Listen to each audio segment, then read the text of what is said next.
Guys, ito yung ating FPV frame, carbon frame Mark IV, 5 inches with prints. So, yun. Carbon frame 5 inches carbon frame para sa FPV build. So, yung ilalagay ko dito sa link is frame only lang po yan. Frame only. Wala pong kasamang any parts or motors. Wala po. Frame only lang po yan. Carbon frame. So, with prints na yan, ito yan, buo na. And meron din siyang kasamang battery strap. Ito yung kanyang action cam mount. Tapos meron din siyang parang stopper or rubber dyan. Ididikit mo para sa battery. So, with prints na yan, ito. Tapos ito, yung kanyang action cam mount. And meron na rin po siyang kasamang bolts.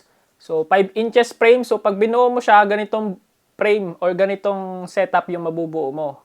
So, wala pa pong included na motors and flight controllers. So, wala po. So, frame only lang yan na carbon frame Mark IV 5 inches. So, ilalagay ko yung link dyan.